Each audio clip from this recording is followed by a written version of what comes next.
মাধ্যমিক, উচ্চ মাধ্যমিক, স্কুল ও কলেজের ছাত্রছাত্রীদের জন্য 2024-25 খুবই গুরুত্বপূর্ণ একটি প্রতিবেদন বিশ্বসেরা ভারত অথবা 2024 টি-20 বিশ্বকাপ জয়ী ভারত।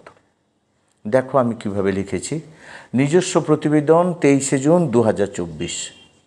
রুদ্ধশ্বাস ম্যাচে রক্তচাপ বাড়িয়ে বার্বাডোজে ভারতের পতাকা ওড়ালো রোহিত শর্মার দল। ভারতের 176 রানের জবাবে দক্ষিণ আফ্রিকা 20 ওভারে থেমে গেল 169 রানে।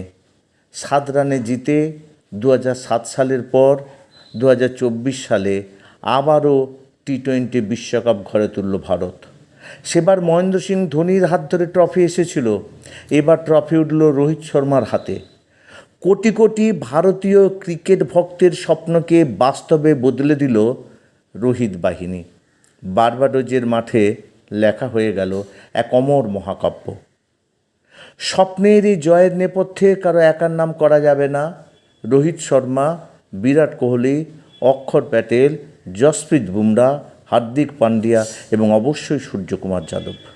কাকে ছেড়ে কার কথা বলবো? কারো দুরন্ত ইনিংস, কারো অসাধারণ বোলিং, কারো অবিশ্বাস্য ক্যাচ ভারতকে চ্যাম্পিয়ন করে দিল। বুমরার দুর্দান্ত স্পেল, চাপের মুখে মাথা ঠান্ডা রেখে হার্দিক পান্ডিয়ার বোলিং, এইসব তো ছিলই, কিন্তু শেষ ওভারের প্রথম বলে সূর্যকুমার যে ক্যাচটা নিল সেটা সম্ভবত ভারতীয় ক্রিকেট প্রেমীরা কোনো দিন ভুলতে পারবে না। 2007 সালে এই ওয়েস্ট ইন্ডিজের মাটিতেই 50 ওভারের বিশ্বকাপে মাথা নিচু করে ফিরতে হয়েছিল অধিনায়ক দ্রাবিড়কে। বিদায় নেয়ার আগে সেই ওয়েস্ট ইন্ডিজের মাটিতেই কোচ হিসাবে বিশ্বকাপটা হাতে তুলে নিলেন দ্রাবিড়। জীবনের দাঁড়িপাল্লায় বোধহয় একদিন সব হিসাবই এইভাবে চোকানো হয়। যদি ভিডিওটি ভালো লাগে তাহলে অবশ্যই তোমার বন্ধুদের মধ্যে শেয়ার করবে, লাইক করবে এবং কমেন্ট করবে। যারা এখনও পর্যন্ত আমার চ্যানেলটিকে সাবস্ক্রাইব করোনি তারা চ্যানেলটিকে সাবস্ক্রাইব করে পাশে থাকা বেল আইকনটিকে বাজিয়ে সকল নোটিফিকেশান অন করে রাখবে, যাতে যে কোনো ধরনের ভিডিও, সাজেশন, নোটস তোমরা প্রথম পেয়ে যাও। আজ এই পর্যন্ত, আবার দেখা হবে পরবর্তী কোনো ভিডিওতে।